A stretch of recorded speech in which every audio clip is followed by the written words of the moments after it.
Imagine walking into your office on like a random Tuesday morning. You sit down, coffee in hand, and you wiggle the mouse to wake up your computer. Right. Just a totally normal day. Exactly. But instead of your familiar desktop, the screen is just blood red. There's this padlock icon flashing, and a timer is literally counting down from 72 hours. Oh, man. That is nightmare fuel. It really is. Your files are locked, the whole customer database is encrypted, Mhm. and there's this stark text box demanding, I don't know, $3 million in cryptocurrency. Yeah. What do you actually do? Do you call the police? Do you try to pay it?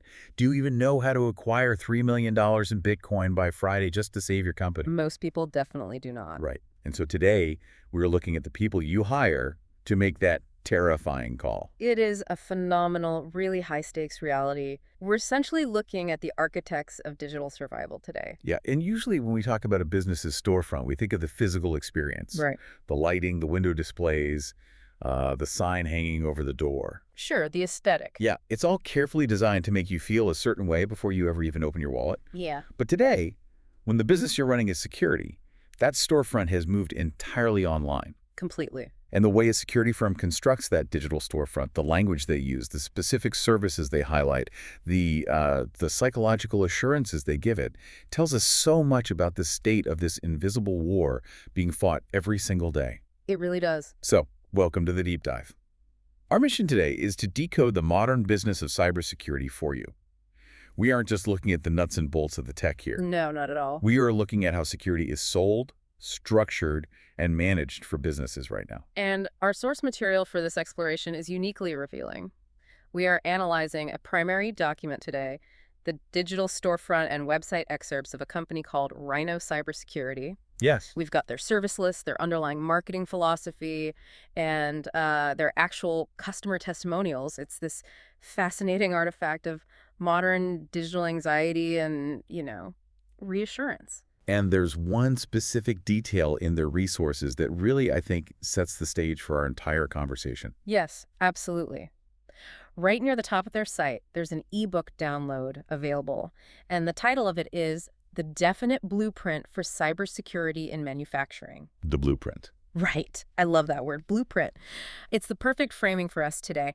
We are going to use Rhyno's materials as our own blueprint to understand exactly how modern enterprises build a fortress to protect themselves. Okay, let's unpack this.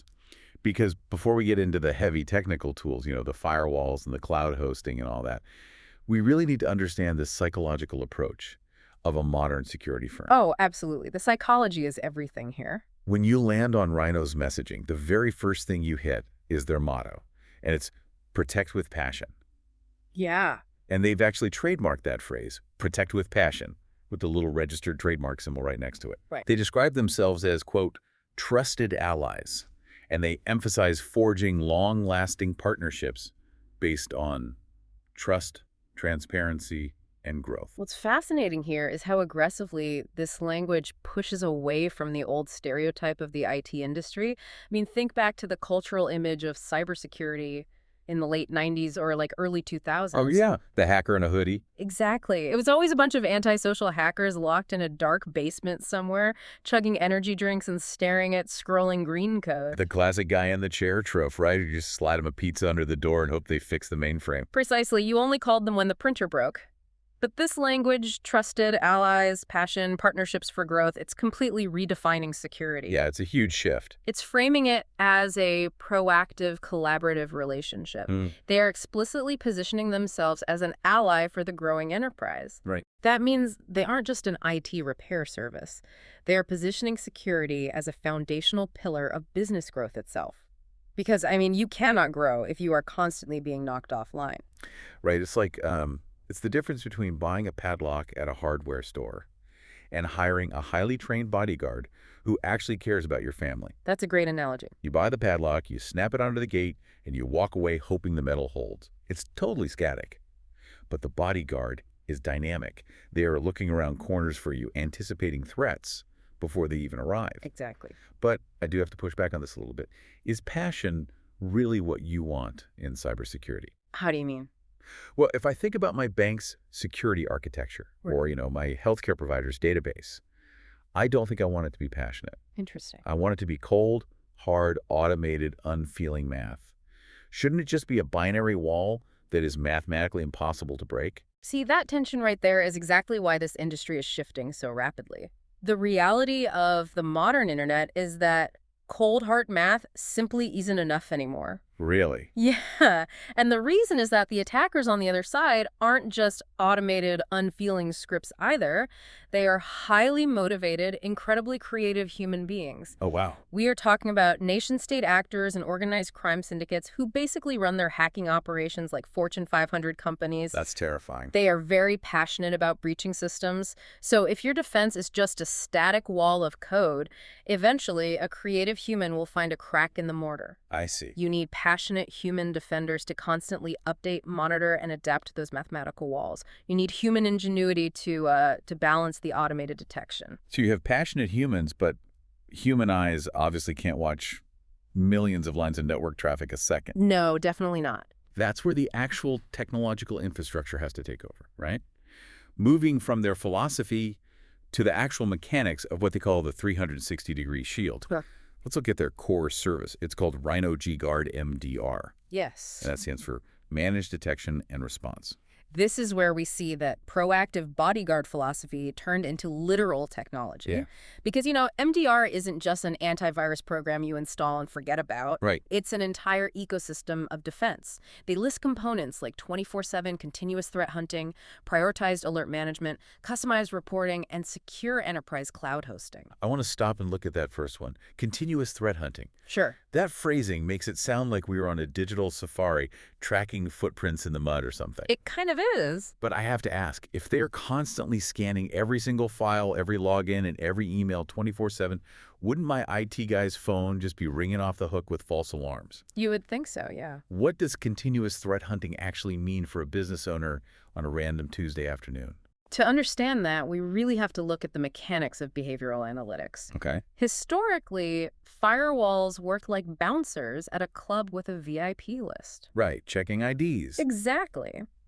If a piece of software wasn't on the list of known named viruses, the bouncer just let it walk right in. Oh, wow. But continuous threat hunting flips that script. It doesn't just look for known bad guys, it establishes a baseline of what normal looks like for your specific company. Can you give me a concrete example of that? Like, how does the system actually know what normal is? Let's say you have an employee, Janice, in accounting. Okay, Janice. Janice normally logs into the network from her laptop in Chicago at 9 a.m. She opens specific financial spreadsheets, and she logs out at 5 p.m. Makes sense. The system learns that pattern. Now, let's say a hacker steals Janice's password. Okay.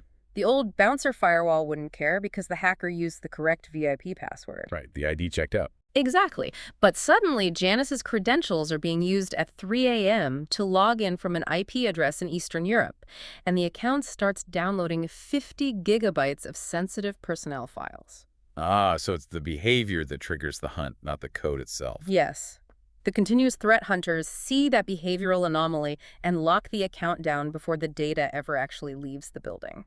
That is so smart. It's the difference between waiting for a burglar to break a window and actively patrolling the neighborhood to see if someone is just testing the doorknobs. That drastically changes the picture. But that actually brings up the other component they list, prioritized alert management. Because even with behavioral analytics, you're going to generate a massive amount of data, right? Oh, an overwhelming amount. And that data can actually become a weapon against you. Really? Yeah.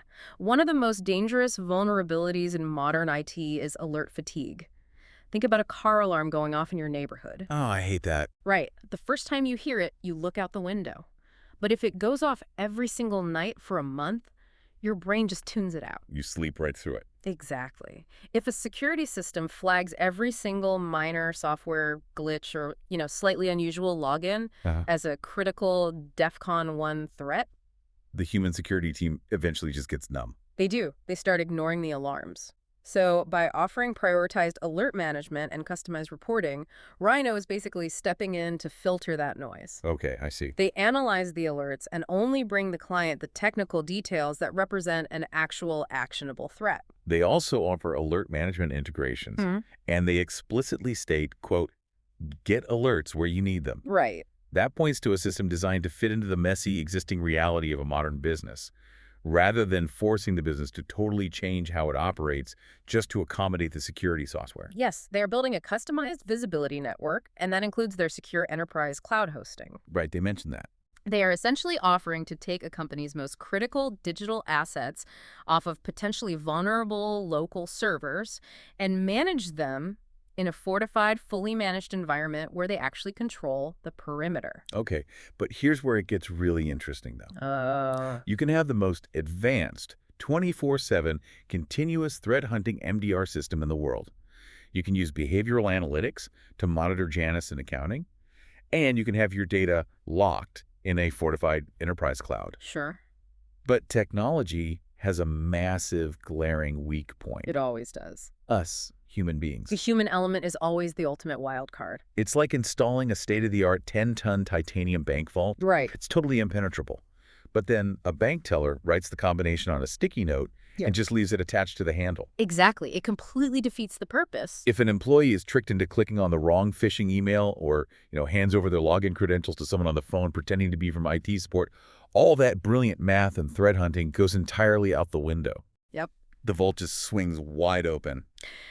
So, how does a highly technical company actually handle the messy reality of human error?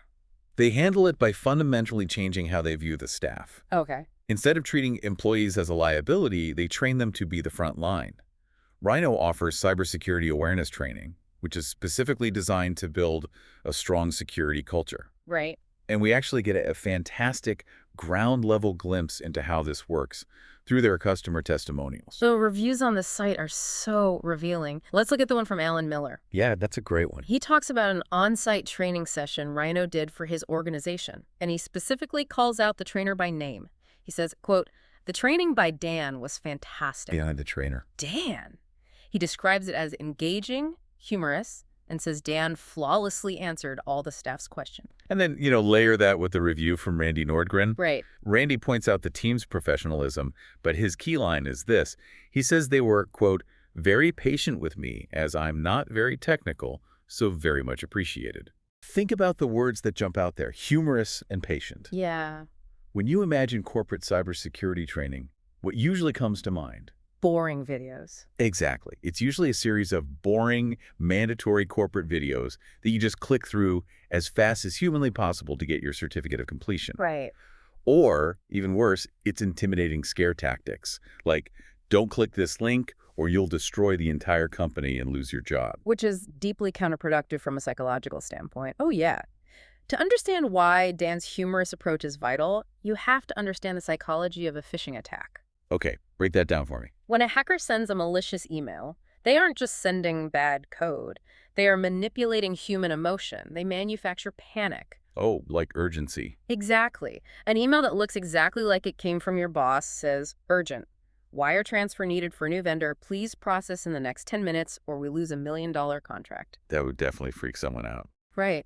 And when human beings are panicked or feel a sudden sense of urgency, our prefrontal cortex, which is the logical, critical thinking part of our brain, it gets bypassed. We act before we think. We click the link. We click the link. Because we want to be helpful, or we're just terrified of getting in trouble. Exactly. And if your IT training is also based on fear and intimidation, it creates a disastrous culture. Because they'll just hide it. Yes. If someone accidentally clicks a bad link and they are terrified of being yelled at by the IT department, what do? They close the window and hide their mistake. Oh, wow. They don't report it until the malware has already spread through the whole network. But Dan, the trainer, uses humor and patience to lower the effective filter. Humor disarms the natural anxiety people feel around complex technology. It makes it safe to raise your hand and say, hey, I think I messed up. Can you look at this? Yes. To turn an employee from a vulnerability into the true first line of defense, you have to translate complex, terrifying cyber threats into understandable, manageable concepts. That takes serious emotional intelligence, not just technical IQ. Absolutely. You need someone who understands human behavior just as well as they understand network architecture. It really highlights that trusted ally philosophy we talked about at the beginning. Yeah. You want Dan, the humorous, patient trainer in your corner. For sure. But let's face facts. Even Dan's best jokes won't stop 100% click rate on a perfectly spoofed email. No, of course not. Eventually, someone is going to make a mistake. The threat hunters might miss a brand new zero-day exploit. What happens when the titanium vault actually swings open? Well, then the conversation abruptly shifts. We move from prevention, passion, and culture building directly into crisis management, the absolute worst case scenario. And this brings us back to that terrifying scenario we started the show with. On their storefront, Rhyno lists the deeply sobering service emergency response and forensics. Right. They explicitly state that they specialize in emergency response, digital forensics, and ransom negotiation. I have to pause on this. Ransom negotiation. Wait, isn't a security company offering to negotiate a ransom like a massive admission of defeat? It might look like that from the outside. Why on earth is a cybersecurity firm proudly advertising that they will sit down at the table and negotiate with the bad guys? If we connect this to the bigger picture, this is the gritty, uncomfortable reality of the modern digital landscape. Sometimes, despite the behavioral analytics, the continuous threat hunting, and the excellent staff training, a breach just happens. Yeah. A ransomware group locks down a company's critical data and demands payment. Basically a digital hostage situation. It is a hostage situation, and a comprehensive security service cannot just put its head in the sand and pretend a breach is impossible. Right. They have to prepare for the absolute worst case scenario. I mean, imagine you are the CEO in that moment. You are panicked. You are bleeding money by the hour as your factory floors sit idle. You're freaking out. You are highly emotional. The absolute last thing you want is an emotional CEO trying to negotiate directly with a ruthless international cybercrime syndicate. Oh, wow. Yeah, when you put it in those terms, the CEO would be the worst possible negotiator. Rhyno acts as a specialized objective mediator because ransom negotiation is an incredibly specific skill set. I can imagine. They understand how these threat actors operate. They know how to demand proof of life, meaning they verify if the criminals actually possess the functional decryption keys before any money changes hands. Oh, so you don't just pay and get nothing. Exactly. They can buy the company time to see if backups can be restored, they can try to lower the ransom price, and they can manage the complex logistics of acquiring and transferring cryptocurrency if a payment is legally and strategically the only option left to save the business. That is intense. It's not an admission of defeat, it's acknowledging the grim reality of the battlefield. That makes total sense. You really do need a hostage negotiator. Yeah. And you see that intense urgency reflected in how they structure their contact information on the site, too. Yes. Right alongside their standard local support number, they prominently display an emergency toll-free number. It's +1 888 505 2989. It's a dedicated hotline for when the house is actively on fire. And we see exactly how they handle that fire in the testimonial from Tim Lewis. Right. Tim specifically mentions experiencing an urgent event. He says the Rhyno team was, quote, quick to respond, had the fix on hand, and was patient explaining all the necessary steps needed to resolve my issue. And crucially, he adds that they set him up for long-term security afterward. Yeah. They put out the fire, they negotiated the crisis, and then they helped rebuild the house with fireproof materials so it wouldn't burn down again. Exactly. Which leads us to the ultimate bottom line of this entire ecosystem. Because at the end of the day, for an enterprise, all this technology, the behavioral analytics, the training, the crisis management, it all boils down to one simple metric: financial risk. The business of risk. Rhyno has a service called Risk Management and GRC, which stands for Governance, Risk Management, and Compliance. And to truly understand why this matters, we have to look at one final testimonial from a man named Corey Evans. Corey isn't just a random customer who bought an antivirus package. Corey is a cyber insurance broker. And this raises an incredibly important question for you to consider about how the corporate world has fundamentally changed. 10 years ago, cybersecurity was viewed purely as an IT expense. It was a line item in the tech budget. Today, it has completely merged with the insurance and regulatory compliance industries. They are inextricably linked. Well, Corey says that partnering with Rhyno is an invaluable asset because they, quote, saves our clients money by better managing total cost of risk. That phrasing is so revealing. Total cost of risk. It is revealing because the cost of a cyber attack isn't just the price of buying a few new laptops. Right. The total cost includes the lost revenue during the days of downtime. It includes potential class action lawsuits from clients whose private data was stolen. All the lawsuits. Yeah. It includes massive regulatory fines from the government for failing to meet compliance standards. And it includes the long-term, sometimes fatal reputational damage to the brand. And on top of all that, the cyber insurance premiums. Exactly. Cyber insurance has become an absolute necessity for modern businesses. But insurance brokers like Corey Evans won't just write a policy for anyone anymore. Too risky. The financial risks are simply too high. To understand how an insurance broker determines your premiums, think about buying a physical warehouse. Okay. The insurance company wants to know if you have sprinkler systems, fire doors, and security cameras. If you don't, your premiums are astronomical or you are deemed completely uninsurable. That makes perfect sense. The digital world operates on the exact same mechanics now. To get affordable premiums, a business has to mathematically prove that they are meeting strict security standards. I see. They have to prove to the underwriter that they have MDR in place, that they conduct regular penetration testing, and that they perform staff training. So hiring a firm like Rhyno isn't just about keeping the hackers out. It's a core financial strategy. Absolutely. It's about achieving compliance so you don't get fined by the government and proving to your insurance broker that you're a safe bet so your monthly premiums go down. Right. The security effectively pays for itself by managing that overarching financial risk. I just marvel at this ecosystem. Yeah. It is so much more deeply interconnected than just installing software and firewalls. It's a holistic business strategy. Every piece relies on the other. It really is. We've covered a massive amount of ground today just by analyzing the subtext of a single digital storefront. We really have. We started with this deeply human philosophy of protecting with passion and acting as trusted allies for growing enterprises. Right. We explored the proactive mechanics of behavioral analytics and 247 continuous threat hunting. We untapped the psychology of phishing and why high emotional intelligence and humorous trainers named Dan are essential to securing the human element. Can't forget Dan. Never forget Dan. We faced the tense, gritty reality of ransom negotiations and emergency hotlines. And finally, we look at how cyber insurance brokers calculate the total cost of risk. It's quite the journey. So what does this all mean for you? I want you to consider your own digital security. Whether you are running a massive corporate enterprise, managing a small team, or just navigating your own personal online life. Yeah. Do you view your security as a reactive annoyance? A cheap padlock you buy, snap on and forget about? Or do you approach it as a proactive partnership, constantly adapting to an evolving landscape?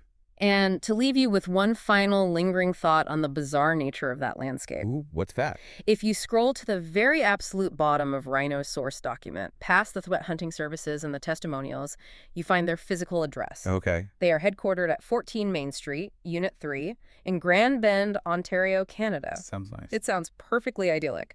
A local office, literally on Main Street, in a physical Canadian town. But right next to that physical address, right next to their standard terms of service and privacy policy, there is a hyperlink to their PGP public key. For anyone who might not be familiar with cryptographic tools, what exactly is a PGP public key? Well, PGP stands for Pretty Good Privacy, though that name is a massive understatement. Okay. It is a complex cryptographic tool used for highly secure, military-grade encrypted communication. It is what you use when you need to send a message or a file that absolutely no one else on Earth can intercept, alter, or read. Oh. I invite you to ponder that juxtaposition. Here is a company with a local office on Main Street, an address you could walk up to, grab a coffee next door, and knock on the glass. Yeah. Yet they are operating with hyper-secure, encrypted communication protocols designed to thwart international espionage. That is wild. They exist simultaneously in a quiet, physical brick-and-mortar town and on a ruthless global digital battlefield. The local storefront and the encrypted fortress existing side by side. That is the true complex reality of the modern enterprise. It really is. The digital and the physical, inextricably linked on Main Street. It is a perfect, striking image to close on. Thank you for taking this journey with us today. Keep your eyes open, keep analyzing the storefronts, both physical and digital, around you. And as always, keep questioning the information. We'll catch you on the next deep dive.